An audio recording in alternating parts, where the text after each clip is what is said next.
नमस्कार दोस्तों, स्वागत है आपके अपने YouTube चैनल संघर्ष अध्ययन केंद्र पर।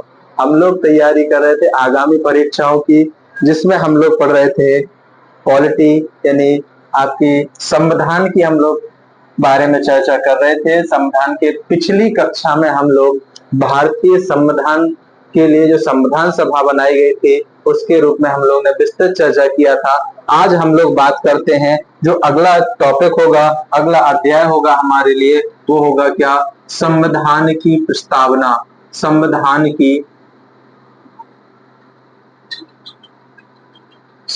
की प्रस्तावना, या इसको ऐसे भी बोल सकते हैं, या क्या लिखे होगा? संविधान का उद्देश्य का, संविधान की उद्देशिका। ये बात आपको याद रखनी है। यहाँ से भी प्रश्न बहुत अच्छे तरीके से पूछे जाते हैं। अगला टॉपिक हम लोग शुरू कर रहे हैं, संविधान की प्रस्तावना, संविधान की उद्देश्य का उद्देशिका प्रस्ताव जो है इसके बारे में हम लोग चर्चा करेंगे। तो शुरुआत करते हैं कि संविधान की प्रस्तावना का विचार कहाँ से आया, क्या है, किसे कहते हैं, इन सब के बारे में हम लोग चर्चा करेंगे। तो शुरुआत करते हैं हम लोग एक एक प्रश्नों से शुरू करेंगे। पहला तो ये है कि संविधान की प्रस्तावना का विचार आया, ये विचार लिया गया कहाँ से, यानी ये कॉपी किया गया, तो ये अमेरिका के संविधान से कॉपी किया गया। अगर आपसे पूछ ले कि सीधा एक नंबर में पूछ ले कि संविधान की प्रस्तावना कहाँ से ली गई, तो अमेरिका के संविधान से कॉपी किया गया। और यदि आपसे पूछ ले कि संविधान की प्रस्तावना की भाषा यानी भाषा लिया गया, भाषा को कहाँ से लिया गया, यानी प्रस्तावना की भाषा को कहाँ से लिया गया, ये बात आपको याद रखनी है। ये ऑस्ट्रेलिया से लिया गया है। दोस्तों, ये सीधे प्रश्न पूछे जाते हैं कि इनका विचार कहाँ से आया और इनकी जो भाषा थी प्रस्तावना की, वो भाषा कहाँ से ली गई, ये ऑस्ट्रेलिया के संविधान से ली गई। दोस्तों, ये सीधा सीधा प्रश्न आपसे पूछा जाता है। अगर आपसे बोल रहे संविधान की प्रस्तावना है क्या, तो हम आपसे बोल रहे संविधान का परिचय पत्र है। संविधान का क्या है? परिचय पत्र है। संविधान का इंट्रोडक्शन है, परिचय पत्र है। संविधान का क्या है? ये परिचय पत्र है। और आपसे सीधा पूछा जाता है ये संविधान का परिचय पत्र किसने कहा, तो एन के पालकीवाला ने क्या कहा प्रस्तावना को? संविधान का परिचय पत्र, एन के पालकीवाला। अगर आपसे बोल दे कि प्रस्तावना को संविधान का परिचय पत्र किसने कहा, तो एन के पालकीवाला ने क्या कहा? संविधान को संविधान का परिचय पत्र कहा। और यदि बोल दें कि प्रस्तावना को बारे में और भी प्रश्न पूछे जाते हैं, संविधान की प्रस्तावना जन्मपत्री, यानी संविधान की प्रस्तावना को जन्मपत्री या जन्म कुंडली की संज्ञा किसने दिया, तो ये जन्म कुंडली की संज्ञा दिया किसने, तो ये भी बहुत अच्छे तरीके से प्रश्न पूछा जाता है। के एम मुंशी ने कहा, यानी इसे क्या कहा? प्रस्तावना को, संविधान की प्रस्तावना को क्या कहा? ये जन्म पत्री और जन्म कुंडली है। और यदि इस प्रस्तावना की बात करें, ये संविधान निर्माताओं के जानने की कुंजी है। संविधान निर्माताओं को जानने की कुंजी है। ये बात भी आपको बहुत अच्छे तरीके से याद रखना, ये बहुत पेपर में पूछी गई है कि संविधान निर्माताओं के जानने की कुंजी है। ये स्टेटमेंट किसने दिया था, तो क्या है? संविधान निर्माताओं के जानने की कुंजी है। ये किसने कहा प्रस्तावना को? ये सुप्रीम कोर्ट ने कहा। किसने कहा? सुप्रीम कोर्ट ने कहा था कि संविधान निर्माताओं को जानने की कुंजी है। सुप्रीम कोर्ट ने कहा था, ये स्टेटमेंट दिया था। और न्यायमूर्ति कौन थे? न्यायमूर्ति थे हिदायतुल्लाह। हिदायतुल्लाह। ये बात आपको प्रश्न याद रखनी, ये बात आपको याद रखनी है दोस्तों, क्योंकि जैसे ही स्टेटमेंट आते हैं तो आपके इसी से पूछे जाते हैं। स्टेटमेंट से ही प्रश्न बनता है कि ये कथन किसने कहा। अगर आपसे बोल दे कि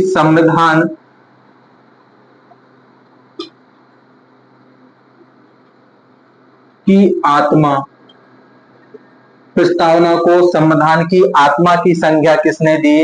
यानी प्रस्तावना जो था हमारा, उसे संविधान की आत्मा कहा, और ये किसने कहा? ठाकुरदास भार्गव ने कहा। ठाकुरदास भार्गव, किसने कहा? ठाकुरदास भार्गव ने कहा। और यदि आपको देखने को मिल जाएगा तो पंडित जवाहरलाल नेहरू ने भी दिया ये स्टेटमेंट। ये बात आपको याद रखनी है। तो इधर से लगातार प्रश्न पूछे जाते हैं। पहला तो ये हो गया, संविधान की आत्मा सब प्रस्तावना को किसने कहा? तो ठाकुरदास भार्गव। और आपसे प्रश्न आगे देखने को मिलेगा अनुच्छेद में, अनुच्छेद 32 को भी क्या कहते हैं? अनुच्छेद 32 को संविधान की आत्मा कहते हैं। अनुच्छेद 32 को क्या कहते हैं? संविधान की आत्मा कहते हैं। दोस्तों, ये बात आपके डॉक्टर भीमराव अंबेडकर ने कहा था। और अनुच्छेद 32 की बात करें तो इसमें क्या है? संवैधानिक उपचार है। संवैधानिक उपचारों का विवरण है।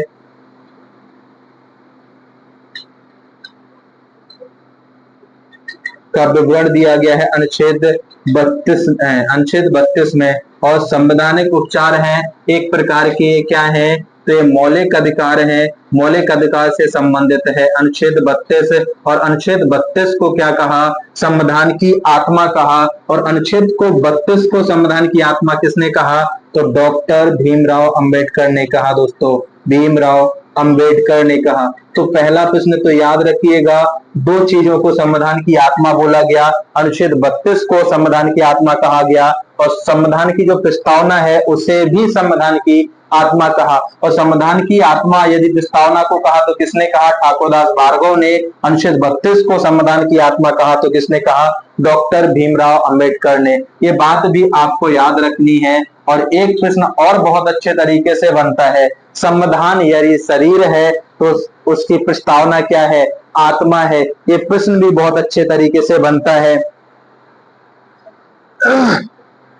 संविधान क्या है? ये बात आपको याद रखना। संविधान यदि शरीर है, संविधान क्या है? संविधान शरीर है, तो प्रस्तावना क्या है? आत्मा है। प्रस्तावना क्या है? आत्मा है। ये बात आपकी कही थी। किसने दिया था? स्टेटमेंट दिया था सुभाष कश्यप ने दिया था।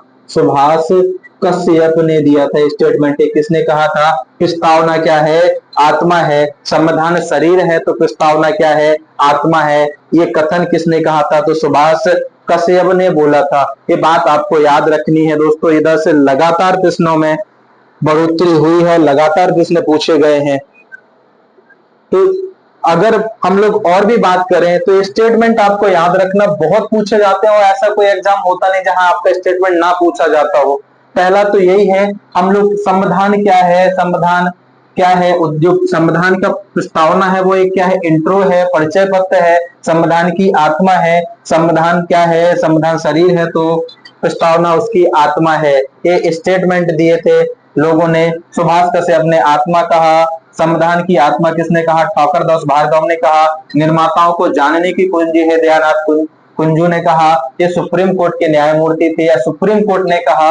अगर आपसे पूछ ले प्रस्तावना को जन्म पत्र या जन्म कुंडली की संज्ञा दी तो के.एम. मुंशी ने। और संविधान का परिचय पत्र कहा तो N.K. पालकीवाला ने कहा।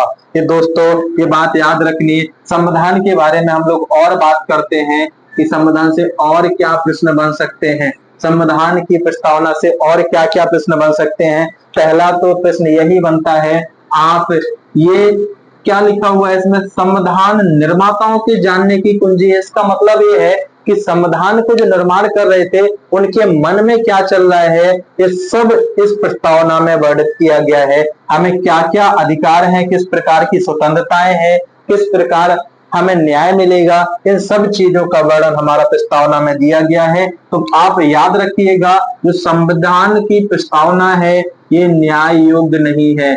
न्याय योग्य नहीं है। संविधान की प्रस्तावना क्या नहीं है? न्याय योग्य नहीं है। इस पे आप लड़ नहीं सकते। ये बात आपको याद रखना है। न्याय योग्य नहीं है। संविधान की प्रस्तावना क्या नहीं है? तो न्याय योग्य नहीं है। आगे हम लोग बात करते हैं। पहली बात तो ये है, इसे प्रस्तुत कब किया गया था? तो ये प्रस्तुत किया गया था कब? ये संविधान की उद्देशिका को प्रस्तुत किया गया था 13 दिसंबर 1946 को। 1946 को कहाँ पे? नई दिल्ली में संवैधानिक कक्ष, नई दिल्ली में, यानी कॉन्स्टिट्यूशन हॉल था, उसमें रखा गया।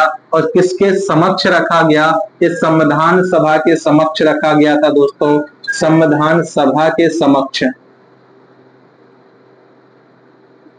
यानी इसे किसके समक्ष प्रस्तुत किया गया था? तो संविधान सभा के समक्ष प्रस्तुत किया गया था। यदि आपसे दिन पूछ ले तो शुक्रवार के दिन इसे प्रस्तुत किया गया था। और कौन प्रस्तुत करता थे? प्रस्तुत करता थे पंडित जवाहरलाल नेहरू। पंडित जवाहरलाल नेहरू।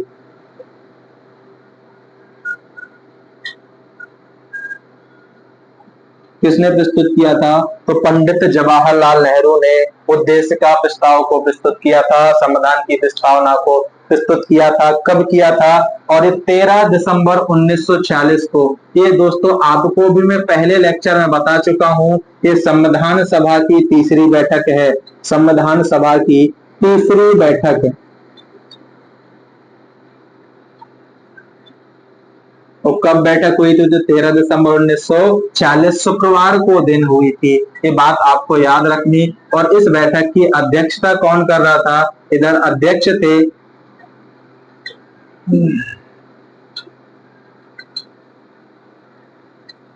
अध्यक्षता कौन कर रहा था? तो डॉक्टर राजेंद्र प्रसाद क्या कर रहे थे? संविधान सभा की अध्यक्षता कर रहे थे। ये बात दोस्तों आपको याद रखनी है। ये प्रस्तुत किया तो इसके बाद ये प्रस्ताव क्या होगा? पारित होगा। तो पारित होगा तो कब होगा? तो ये भी आपको याद रखनी है। 22 जनवरी 1947 को क्या कर दिया जाता है? उद्देश्य का प्रस्ताव को पारित कर दिया जाता है। किसके द्वारा? तो संविधान सभा द्वारा पारित कर दिया जाता है। संविधान सभा द्वारा। ये बात आपको याद रखनी है क्योंकि एक पेपर में आ चुका है कि संविधान की प्रस्तावना को पारित किसने किया था? तो संविधान सभा द्वारा इसे पारित किया गया था। कब किया गया था? तो 22 जुलाई 1947 को पारित किया गया था। दोस्तों आप लोगों को ये बात बहुत अच्छे तरीके से याद रखनी है क्योंकि इधर से लगातार पेपरों में पूछा गया है। आगे बात करते हैं कि जो हमारा संविधान की प्रस्तावना है, इसकी शुरुआत कहां से होती है? संविधान की प्रस्तावना की शुरुआत की अगर बात करें, संविधान की प्रस्तावना की शुरुआत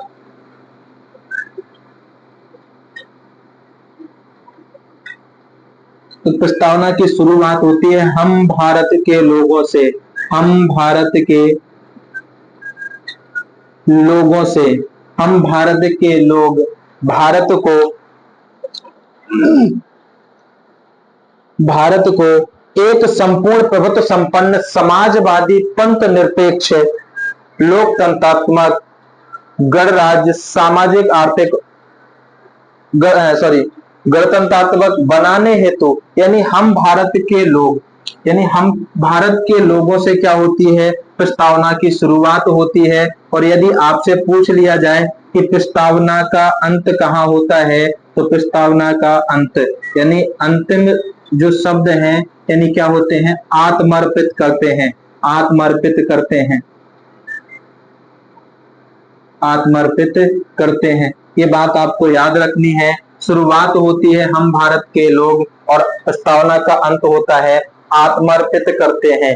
ये बात आपको याद रखनी है। एक प्रश्न और पूछा गया है, संविधान की प्रस्तावना में भारत शब्द का प्रयोग कितनी बार हुआ है? भारत शब्द का प्रयोग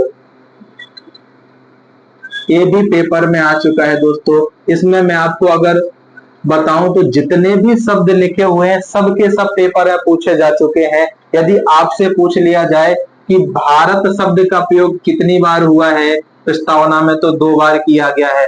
हम भारत के लोग भारत को, यानी पहली ही लाइन में 2 बार भारत का शब्द का यूज किया गया है। इसके अलावा कहीं भी भारत शब्द प्रस्तावना की भाषा में नहीं लिखा है, ना ही प्रस्तावना में लिखा है। ये बात आपको याद रखनी है। आपको ये भी पता है कि जो हमारे संविधान की प्रस्तावना है, इसके बारे में और क्या तत्व हो सकते हैं, ये बात आपको बताओ। यानी इस पे क्या है, इसके संबंध में क्या किया गया? इसके संबंध में 3 बाद आए। 3 बाद आए। बाद बोलने से मामले, तीन मामले आए। कौन कौन से मामले आए? एक मामला आया था आपका 1960 में, 1960 में बेरूवाड़ी वाद, बेरूवाड़ी वाद, बेरूवाड़ी वाद, बेरूवाड़ी वाद की बात करें तो इसमें क्या कहा था सुप्रीम कोर्ट ने? सुप्रीम कोर्ट ने कहा था संविधान की प्रस्तावना संविधान का अंग नहीं है, संविधान की प्रस्तावना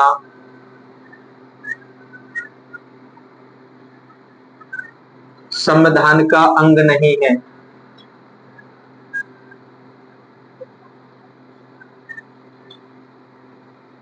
अंग नहीं है, ये बात याद रखना कि जो पहला मामला था 1960 में बेरूवाड़ी वाद, उसमें ये कहा गया था सुप्रीम कोर्ट के द्वारा संविधान प्रस्तावना संविधान का भाग नहीं है, अंग नहीं है। इसके बाद एक मामला और आया, पहला मामला 1960 में, दूसरा वाद आया 1967 में, और ये था मामला आपका कौन? गोलकनाथ, गोलकनाथ वाद। और ये कब आया? तो 1967 में आया, और इसमें स्टेटमेंट दिया सुप्रीम कोर्ट ने कि प्रस्तावना संविधान का अंग है, प्रस्तावना संविधान का क्या है? अंग है, संविधान का अंग है। और यदि संविधान में भाषा समझ में नहीं आए या संविधान की भाषा स्पष्ट ना हो तो वो क्या कर सकता है? प्रस्तावना की भाषा से समझ सकता है। ये स्टेटमेंट दिया था 1967 में सुप्रीम कोर्ट ने। पहले तो 60 में सुप्रीम कोर्ट ने ये कहा था कि जो प्रस्तावना है वो संविधान का कोई भाग नहीं है, ना कोई अंग है। जैसे ही यू टर्न हुआ था 7 साल बाद, और इन्होंने क्या कहा कि संविधान की जो प्रस्तावना है वो संविधान का अंग है। यदि किसी को संविधान की भाषा समझ में नहीं आई तो स्पष्ट आप प्रस्तावना से कर सकते हैं। इसके बाद जस्ट यू टर्न और हो गया, यानी मामला और बढ़ गया, और मामला आया 1973 में, और मामला क्या था? केशवानंद भारती, केशवानंद भारती वर्सेस केरल राज्य। ये बात इस बाद में स्पष्ट कर दिया कि सुप्रीम कोर्ट ने कहा प्रस्तावना संविधान का अभिन्न अंग है, प्रस्तावना संविधान का अभिन्न अंग है। इसका मतलब ये है कि जैसे शरीर में हृदय काम करता है वैसी ही संविधान में आपकी प्रस्तावना काम करती है। तो याद रखिएगा, यानी संविधान का क्या है? अभिन्न अंग है। तो जैसा संशोधन हम संविधान के किसी भी भाग में कर सकते हैं, उसी प्रकार हम संविधान की प्रस्तावना में भी क्या कर सकते हैं? संविधान की प्रस्तावना में भी क्या कर सकते हैं? संशोधन कर सकते हैं। ये बात 1973 में बोल दी गई थी सुप्रीम कोर्ट के द्वारा, संविधान की प्रस्तावना में संशोधन कर सकते हैं।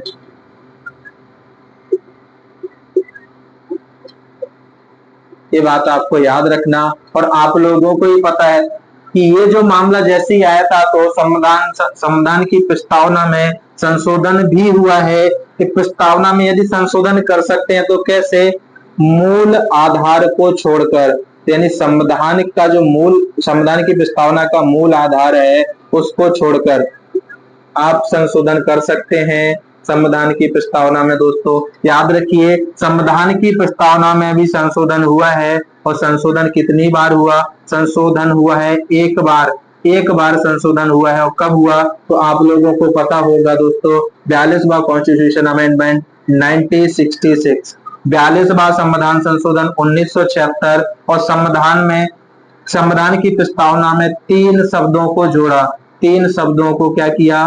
3 शब्दों को जोड़ा। ये प्रश्न आपसे लगातार पूछा जाता है और बहुत अच्छे तरीके से पूछा जाता है कि संविधान की प्रस्तावना में कब संशोधन किया गया था? तो 42वां संविधान संशोधन था जो आपके संविधान की प्रस्तावना में संशोधन लेकर आया था। और इस संशोधन के तहत संविधान की प्रस्तावना में 3 शब्दों को जोड़ा जो आपके थे क्या? समाजवादी, समाजवादी, और दूसरा क्या था? पंथ निरपेक्ष, और तीसरा क्या था? अखंडता शब्द। ये 3 शब्दों को जोड़ा था 42वां संविधान संशोधन के तहत पंथ निरपेक्ष, अखंडता और समाजवादी, आप ट्रिक से भी याद रख सकते हैं, SPA, सपा, ये बात से आप याद रख लीजिए। इन तीन शब्दों को जोड़ा था, समाजवादी, पंथ निरपेक्ष, अखंडता शब्दों को जोड़ा था। और दोस्तों आपको ये भी याद रखना, इन जो संविधान की प्रस्तावना में जो शब्द लिखे हुए हैं उनसे भी प्रश्न पूछे जाते हैं। तो आपसे यदि बोल दिया जाए कि समाजवादी का क्या अर्थ है या क्या अभिप्राय है, तो ये बात भी आपको याद रखना, इनसे बहुत बार पूछा गया है दोस्तों। या सीधा लिख दे कि समाजवादी शब्द का क्या आशय है, इसका मतलब कि भारत का समाजवाद लोकतंत्रात्मक है, यानी क्या है, लोकतंत्रात्मक है। ये समाजवाद कैसा है, भारत का समाजवाद लोकतंत्रात्मक है। कैसा है, लोकतंत्रात्मक है, यानी लोगों का शासन है भारत में। ये बात समाजवादी की अर्थ की है। और यदि आपसे पूछ लिया जाए कि पंथ निरपेक्ष का क्या अर्थ है, पंथ निरपेक्ष में एक शब्द और जोड़ा जा सकता है यहाँ पे, जो आपका इसके समान अर्थ रखता है, वो क्या है, धर्म निरपेक्ष। पंथ निरपेक्ष की बात करें, एक शब्द भी आपको याद रखना, धर्म निरपेक्ष। लिखने में तो दोनों की भाषा अलग अलग है, लेकिन अर्थ इन दोनों का क्या है, एक समान है दोस्तों। पंथ निरपेक्ष का मतलब ये है कि भारत में किसी विशेष धर्म को राजधर्म का हिस्सा नहीं माना गया, यानी भारत का कोई भी धर्म यदि पूछा जाए तो उसे किसी भी धर्म को बढ़ावा नहीं दिया गया है। पंथ निरपेक्ष के तहत भारत में सभी क्या है, धर्म एक समान है। इसका आशय है किसी भी धर्म को विशेष दर्जा प्राप्त नहीं है, यानी इसका मतलब क्या है, सभी धर्म क्या है, सभी धर्म समान है, सभी धर्म क्या है, समान है। ये बात आपकी प्रस्तावना में लिखा है। यानी पंथ निरपेक्ष का मतलब क्या है कि भारत में किसी भी धर्म को विशेष दर्जा प्राप्त नहीं है, सभी धर्म एक समान है, ये पंथ निरपेक्ष है। और अखंडता की मतलब कि अखंड भारत का निर्माण, इसका मतलब क्या है, इसका अर्थ ये है कि अखंड भारत का निर्माण की बात करते हैं, अखंड भारत के निर्माण की बात करते हैं। यानी अखंडता शब्दों को ऐसे हमने शब्दों को जोड़ा। यानी प्रस्तावना में आगे पूछी जाए तो बहुत सारे शब्द ऐसे हैं जिनके आशय से प्रश्न बनते हैं, तो ये बात याद रखिएगा। आपके तीन मामले आए, तीन मामले हैं, तो कौन कौन से, तो एक तो बेरूबाड़ी है, दूसरा गोलकनाथ है, तीसरा केशवानंद भारती है। और संविधान में संशोधन कितनी बार हुआ है, तो एक बार संशोधन हुआ है। संविधान की जो प्रस्तावना है, संविधान की प्रस्तावना में संशोधन एक बार हुआ है। संविधान की प्रस्तावना की शुरुआत हम भारत के लोग से, संविधान की प्रस्तावना का अंत कहां से होता है, तो आत्मर्पित करते हैं, आत्मर्पित। इसके पहले थोड़ा सा संविधान की जो अंतिम लाइन है उसको भी आपको याद रखना, उसके पहले भी आपको याद रखिएगा कि जो समाजवादी है और पंथ निरपेक्ष, ये जो दो शब्द हैं, इन दो शब्दों को तो आपके पहले पैरा में जोड़ा गया, फर्स्ट पैरा में जोड़ा गया, पहले पैरा में जोड़ा गया। यानी समाजवादी और पंथ निरपेक्ष आपके पहले पैरे में जोड़े गए हैं। और यदि अखंडता की बात करें तो ये छठवें पैरा में जोड़ा गया है, यानी छठवीं लाइन में जोड़ा गया है। प्रस्तावना की बात करें तो प्रस्तावना की छठवें पैरे में जोड़ा गया है, किसको, अखंडता को। ये भी प्रश्न में पेपर में पूछा जा चुका है कि 42वां संविधान संशोधन के तहत समाजवादी और पंथ निरपेक्ष शब्द को किस पैरा में जोड़ा गया है, तो ये पहले पैरा में जोड़ा गया है दोस्तों, याद रखिएगा। इधर से बहुत अच्छे प्रश्न बनते हैं। आगे देखते हैं हम लोग। पहली बात तो यही है कि प्रस्तावना जो है, हम लोग देखते हैं कि संविधान की प्रस्तावना में कितने प्रकार की स्वतंत्रता है। संविधान की प्रस्तावना में 5 प्रकार की स्वतंत्रता है, 5 प्रकार। यानी स्वतंत्रता कितने प्रकार की है, 5 प्रकार की स्वतंत्रता है। कौन कौन सी स्वतंत्रता दी गई है, ये भी आपको याद रखना है। यानी प्रस्तावना में अभिव्यक्ति की स्वतंत्रता है, बोलने की स्वतंत्रता है, विचार करने की स्वतंत्रता है, आपको याद रखिएगा। उपासना की स्वतंत्रता है, धर्म की स्वतंत्रता है, यानी अभिव्यक्ति, विचार, उपासना और किसकी स्वतंत्रता है, तो ये बात याद रखिएगा, आपको बहुत अच्छे तरीके से पूछी जाती है।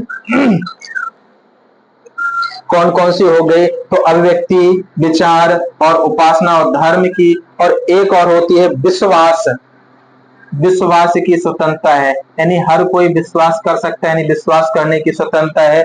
आपसे यदि प्रश्न पूछ लिया जाए, ये नोट बना के लिखो कि आपके मौलिक अधिकार में कितने प्रकार की स्वतंत्रता है। प्रस्तावना में, तो संविधान की प्रस्तावना में 5 प्रकार की स्वतंत्रताएं हैं, लेकिन जो आपके मौलिक अधिकार हैं, मौलिक अधिकार, जो मौलिक अधिकार आगे आएंगे उनमें 6 प्रकार की स्वतंत्रता है, 6 प्रकार की स्वतंत्रता है। ये बात आपको याद रखनी है, 6 प्रकार की स्वतंत्रता का वर्णन किया गया है आपके मौलिक अधिकारों में। तो ये भी प्रश्न आपका पेपर में पूछा जा चुका है, संविधान की प्रस्तावना में कितने प्रकार की स्वतंत्रताओं का वर्णन किया गया है। और यदि आपसे बोल दे कि संविधान की प्रस्तावना में कितने प्रकार का न्याय है, यानी न्याय की बात करते हैं, तो संविधान की प्रस्तावना में 3 प्रकार का न्याय की बात किया गया है, 3 प्रकार की न्याय की बात किया गया है। कौन कौन से हैं ये 3 प्रकार के न्याय? एक तो क्या है, सामाजिक न्याय है, सामाजिक न्याय। दूसरा क्या है, आर्थिक न्याय है, आर्थिक न्याय, यानी आर्थिक न्याय। दूसरा क्या है, राजनैतिक न्याय। तीसरा क्या है, राजनैतिक न्याय। ये 3 तरीके से हमें क्या मिल सकता है, न्याय मिल सकता है। दोस्तों याद रखिएगा, राजनैतिक, आर्थिक और सामाजिक, ये 3 तरीके से हमें क्या मिल सकता है, न्याय मिल सकता है। और ये वाली जो न्याय की अवधारणा ली गई है, इन तीनों अवधारणा को कहां से लिया गया, ये सामाजिक और ये आर्थिक और राजनीतिक न्याय की अवधारणा को कहां से कॉपी किया गया, तो ये रूस के संविधान से कॉपी किया गया था। यदि आपसे बोल दें सामाजिक न्याय शब्द का प्रयोग कहाँ किया गया, तो ये कहाँ है, रूस की अवधारणा से लिया गया। ये नारे कहाँ के हैं, रूस के, राजनीतिक, आर्थिक और क्या है, सामाजिक। और यदि आपसे प्रश्न ये कर ले कि संविधान में कितने प्रकार की समानता है, समानता कितने प्रकार की दी गई है, तो 2 प्रकार की समानता है हमारे संविधान में। कौन कौन सी, एक तो अवसर की समानता है, हर किसी को बराबर अवसर मिलेंगे और हर किसी को बराबर की प्रतिष्ठा दी जाएगी, ये बात भी हमारी संविधान की प्रस्तावना में लिखा हुआ है। तो समानता 2 प्रकार की है, अवसर की समानता और प्रतिष्ठा की समानता। और न्याय 3 प्रकार का है। तो और आपसे पूछ लिया जाए स्वतंत्रता कितने प्रकार की है, 5 प्रकार की। लेकिन मौलिक अधिकारों में स्वतंत्रता कितने प्रकार की है, मौलिक अधिकार में 6 प्रकार की स्वतंत्रता का वर्णन किया गया है, ये बात याद रखिएगा दोस्तों। बाकी हम लोग शब्दों पर और भी गौर करते हैं कि संविधान की जो प्रस्तावना है वो उसमें है क्या, तो लिखा हुआ है क्या, हम भारत के लोग भारत को एक संपूर्ण प्रभुत्व संपन्न समाजवादी पंथ निरपेक्ष लोकतंत्रात्मक गणराज्य बनाने हेतु उसके समस्त नागरिकों को अभिव्यक्ति, विचार, धर्म और उपासना की स्वतंत्रता, यानी सामाजिक न्याय अगर बात करें तो ये बात इस तरीके के शब्द लिखे हुए हैं हमारे स्टार्टिंग में, तो आप लोगों को याद रखिएगा, हम भारत के लोग भारत को, ये बात याद रखिएगा। शुरुआत होती है संविधान की प्रस्तावना की, और भी शब्द आपको देखने को मिलेंगे हमारे संविधान की प्रस्तावना में, तो उधर से भी आपको याद रखना है। एक शब्द आपकी संविधान में प्रस्तावना में जो देखने को मिलेगा वो मिलेगा आपको गणराज्य, गणतंत्रात्मक भी शब्द देखने को मिलेगा। ये पहले ही पैरा में लिखा हुआ है, जहां पे हम लोग देखते हैं कि भारत को संपूर्ण प्रभुत्व संपन्न समाजवादी पंथ निरपेक्ष लोकतंत्रात्मक गणराज्य बनाने हेतु आर्थिक, सामाजिक न्याय और अभिव्यक्ति, विचार, धर्म और उपासना की स्वतंत्रता, तो आपको याद रखना है। तो हमें एक शब्द मिला इसमें, क्या, संविधान की प्रस्तावना के बारे में कुछ तथ्य है, ये बात याद रखिए। यहां से भी शब्दों पर याद रखिएगा, बहुत अच्छे तरीके से पूछा जाता है। जैसे हम भारत के लोग भारत को एक संपूर्ण प्रभुत्व संपन्न समाजवादी पंथ निरपेक्ष लोकतंत्रात्मक गणतंत्र गण राज्य बनाने तथा उसके समस्त नागरिकों को सामाजिक, आर्थिक और राजनीतिक न्याय विचार, अभिव्यक्ति, विश्वास, धर्म और उपासना की स्वतंत्रता, प्रतिष्ठा और अवसर की समता प्राप्त करने के लिए तथा उन सब में व्यक्ति की गरिमा, अखंडता सुनिश्चित करने वाली बंधुता को बढ़ाने के लिए दृढ़ संकल्पित होकर संविधान सभा में आज दिनांक 26 नवंबर 1949 को मिति मार्ग से शुक्ल सप्तमी संवत 2006 विक्रमणी को एतद द्वारा इस संविधान को क्या करते हैं, अंगीकृत करते हैं, अधिनियमित करते हैं और आत्मर्पित करते हैं। तो ये बात होती है प्रस्तावना का क्या, ये प्रस्तावना का अंत होता है किन शब्दों से, प्रस्तावना का अंत होता है आत्मर्पित करते हैं। प्रस्तावना का अंत इन शब्दों से होता है। पहला तो ये बताया था, दूसरा हमने बताया था कि ये क्या है कि हम भारत के लोगों से क्या होती है, प्रस्तावना की शुरुआत होती है। क्या होती है, प्रस्तावना की शुरुआत होती है। ये बात आपको याद रखना, ये प्रश्न आपके पेपर में पूछे जा चुके हैं।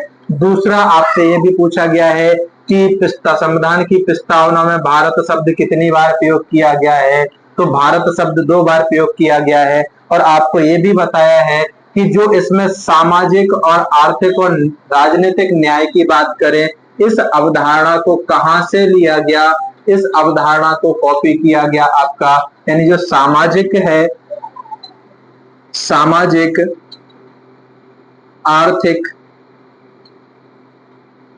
और क्या है, राजनैतिक न्याय, राजनैतिक न्याय, सामाजिक न्याय, आर्थिक न्याय, इस अवधारणा को कहां से लिया गया, तो इस अवधारणा को लिया गया आपके रूस के संविधान से कॉपी किया गया। और आपको एक प्रश्न और बनता है बहुत अच्छे तरीके से कि जो समानता है और आपका क्या है, समानता है, और दूसरा क्या है आपका कि जो बंधुत्वता है, स्वतंत्रता है, समानता है और बंधुत्वता है, यानी स्वतंत्रता कितने प्रकार की है, ये स्वतंत्रताएं दी गई हैं, विचार, अभिव्यक्ति, विश्वास और धर्म और उपासना की स्वतंत्रता। यदि स्वतंत्रता के बारे में बात किया जाए तो स्वतंत्रता आपको 5 प्रकार की दी गई है, 5 प्रकार की स्वतंत्रता दी गई है। कौन कौन सी, अभिव्यक्ति है, अभिव्यक्ति, विचार, विश्वास, उपासना और धर्म की स्वतंत्रता है। इस स्वतंत्रता के बारे में आपको बात किया गया है। और एक शब्द और देखने को मिलेगा आपको, इसमें एक शब्द और मिलेगा, वो शब्द क्या है आपको, यानी समानता का, यानी समता, समानता का भी शब्द जोड़ा गया है। समानता, इसमें 2 शब्द है, एक समानता आपको 2 तरीके से देखा गया, कौन कौन सी है, तो अवसर और प्रतिष्ठा की समानता है। 2 तरीके से क्या किया गया है, अवसर और प्रतिष्ठा की समानता। ये बात आपके संविधान की प्रस्तावना में लिखी है। और आपको एक बात और याद रखना कि बंधुत्व को बढ़ावा देने के लिए, बंधुत्वता को बढ़ावा देने के लिए हम क्या कर रहे हैं, इस शब्द को भी हमने याद रखना है कि भाईचारे की भावना हमें रखनी है। तो यदि आपसे पूछ लिया जाए कि स्वतंत्रता, समानता और बंधुत्वता, बंधुत्वता ये अवधारणा कहां से लिया गया है, ये तीनों अवधारणा आपके फ्रांस के संविधान से कॉपी किया गया है। ये बात आपको याद रखनी है, ये कहां से लिया गया है, ये फ्रांस के संविधान से कॉपी किया गया है दोस्तों। ये प्रश्न पेपर में आ चुका है, ये बात भी आपको याद रखना है। और कुछ शब्द और हैं जिनके बारे में आपको याद रखना। पहला शब्द तो आपको है संपूर्ण प्रभुत्व संपन्न राज्य का मतलब क्या है कि भारत के आंतरिक मामलों या बाहरी मामलों में कोई विदेशी शक्ति हस्तक्षेप नहीं करेगी। यानी इसमें क्या है कि भारत का कोई भी मामला हो, भारत के आंतरिक व बाह्य मामलों में कोई विदेशी शक्ति हस्तक्षेप नहीं करेगी, यानी कोई भी दूसरा देश इंटरफेयर नहीं कर सकता है, यानी क्या है, हस्तक्षेप नहीं करेगी। यानी भारत क्या है, प्रभुत्व संपन्न है, हर चीजों में संपन्न है। यानी भारत अपने मामले अपने खुद ही सुलझाएगा। जो भारत के मामले बाहर भी हो जाते हैं तो इनके कौन सुलझाएगा, यही भारत सुलझाएगा। इसमें किसी दूसरे देश का इंटरफेयर नहीं होगा। एक आशय तो आपका ये है। दूसरी बात करते हैं समाजवादी। समाजवादी की बात करते हैं, इसका आशय क्या है? तो समाजवादी का आशय क्या है? भारत का समाजवाद क्या है? भारत का समाजवाद लोकतंत्रात्मक है। लोकतंत्रात्मक यानी लोकतंत्रात्मक है, ये बात आपको याद रखनी है। इसका आशय क्या है कि भारत का समाजवाद कैसा है? लोकतंत्रात्मक है। और तीसरा आपको याद रखिएगा, पंथ निरपेक्ष से क्या आशय है? पंथ निरपेक्ष से भी पूछा जाता है। पंथ निरपेक्ष एक शब्द और इसके साथ लिख सकते हैं हम लोग, धर्म निरपेक्ष। इसका आशय एक ही है, दोनों शब्दों को लिखने में अलग अलग हो जाता है, लेकिन अर्थ क्या है? हमारे देश में किसी विशेष धर्म को राजधर्म का दर्जा प्राप्त नहीं है। किसी भी धर्म को किसी भी धर्म को राजधर्म का दर्जा प्राप्त नहीं, यानी किसी भी धर्म को विशेष धर्म का दर्जा नहीं दिया गया। सभी धर्म क्या है? समान है। यानी सभी धर्म क्या है? सभी धर्म क्या है? समान है। समान है यानी सभी धर्मों को एक समान देखा जाएगा। ये पंथ निरपेक्ष का अर्थ होता है। हमारी प्रस्तावना में ये कहा गया है। और आपको ये भी याद रखना कि लोकतंत्रात्मक से भी पूछा जाता है। इसका आशय क्या है? लोकतंत्रात्मक, इसका अर्थ ये है कि लोगों का तंत्र, लोगों का तंत्र, लोगों का तंत्र, यानी बोल सकते हैं कि जनता का शासन, जनता का शासन, जनता के द्वारा जनता के लिए, जनता पर शासन करना। यानी लोग ही बनाएंगे लोगों के लिए, लोगों के ऊपर बनाने के लिए लोगों का तंत्र है। हम ही लोग क्या करेंगे? उसे बनाएंगे, हम ही लोग पर क्या होगा? फॉलो किया जाएगा। यानी लोगों का तंत्र। और ये अवधारणा किसकी थी? ये अवधारणा थी अब्राहम लिंकन की। ये बात याद रखिएगा, ये अवधारणा किसकी थी? अब्राहम लिंकन की। अब्राहम लिंकन ने जनता के शासन के बारे में अवधारणा दिया था, लोगों का तंत्र के बारे में अवधारणा दिया था। और दूसरा एक शब्द और मिलेगा आपको, गणराज्य। और इस गणराज्य का आशय क्या है? इस गणराज्य का अर्थ क्या है? भारत में जो राष्ट्राध्यक्ष होगा वो वंशानुगत नहीं होगा। यानी राष्ट्राध्यक्ष का क्या होगा? निर्वाचन हो गया। यानी राष्ट्राध्यक्ष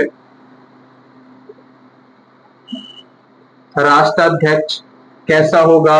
राष्ट्राध्यक्ष निर्वाचित होगा। ये बात आपके संविधान की प्रस्तावना में लिखा हुआ है, ना कि वंशानुगत। इसका आशय ये है, यानी जो गणराज्य है, यानी भारत क्या होगा? गणराज्य होगा। इसका अर्थ ये है कि भारत का जो सर्वोच्च अधिकारी है, राष्ट्राध्यक्ष है, वो निर्वाचित होगा, ना कि वंशानुगत होगा। यदि कोई भी राष्ट्रपति है, चाहे कि हमारे परिवार यानी हमें फैमिली बैकग्राउंड से कोई राष्ट्रपति बन जाए, तो हमारे देश में ऐसा प्रावधान नहीं है। क्यों नहीं है? क्योंकि हमारा देश का जो प्रावधान है वो गणराज्य है। यानी जो सर्वोच्च पद है, यानी राष्ट्र अध्यक्ष का पद है, वो क्या होगा? निर्वाचित होके आएगा। ये बात दोस्तों आपको याद रखना है। बाकी हम लोग देखते हैं, इसमें 2-3 शब्दों का प्रयोग आपसे और पूछा जाता है, जैसे अंगीकृत करते हैं। अंगीकृत का आशय क्या है? ये भी अर्थ आपसे पूछा जाता है। अधिनियमित करते हैं, ये भी बात आपसे याद रखिएगा। ये भी आपसे पूछा जा चुका है पेपर में कि अधिनियमित का आशय क्या है, आत्मर्पित का आशय क्या है। यानी इसका मतलब ये है कि अंगीकृत का मतलब ये है कि स्वीकार करना, स्वीकार करना। ये अंगीकृत का आशय है, स्वीकार करना। और यदि आपसे पूछ लिया जाए कि अधिनियमित का मतलब क्या होता है? लागू करना, लागू करना। और यदि आपसे पूछ लिया जाए कि आत्मर्पित का अर्थ क्या है? कि स्वयं को समर्पित करते हैं, स्वयं को समर्पित करते हैं। ये प्रश्न इससे पूछे जाते हैं प्रस्तावना के, जो भाषा में लिखे गए हैं, प्रस्तावना में जो शब्दों का प्रयोग किया गया है, इनमें पूछा जाता है। तो याद रखिएगा, जहां जहां आपके लिखे हुए हैं आशय है, ये एसएससी ने कई बार पूछे हैं दोस्तों, याद रखिए। और भी इनसे बहुत अच्छे प्रश्न बन सकते हैं। तो पहला प्रश्न तो यही हो गया कि प्रस्तावना की शुरुआत कहां से होती है। हम भारत के लोग यानी भारत की जनता ही क्या है, इसमें सर्वोच्च कौन है। यदि आपसे बोल दिया जाए कि संविधान की प्रस्तावना में सर्वोच्च कौन है, तो भारत की जनता क्या है, संविधान की प्रस्तावना में सर्वोच्च है। ये बात आपको याद रखना दोस्तों। ये थी हमारे संविधान की प्रस्तावना, उद्देश्य का, संविधान का उद्देश्य का क्या था, कितने प्रश्न बन सकते हैं, इन सब पर हम लोगों ने चर्चा किया। दोस्तों, आप लोगों को कंटेंट कैसा लग रहा है, आप लोगों को कमेंट करके बताना है। मेहनत कैसी हो रही है। मैं आप लोगों को विश्वास दिलाता हूं कि कोई भी एग्जाम हो, आप लोगों को इधर से मिल जाएगा। एक भी प्रश्न आपका बाहर नहीं जाएगा। चाहे किसी भी आप एग्जाम की तैयारी कर रहे हैं, तो हम लोग मिलते हैं अगली क्लास में। अगली क्लास में हम लोग पढ़ेंगे भारत राज्य संघ क्षेत्र, यानी भारत के राज्य संघ क्षेत्रों के बारे में चर्चा करेंगे। अगले क्लास में मिलते हैं। सभी को थैंक यू।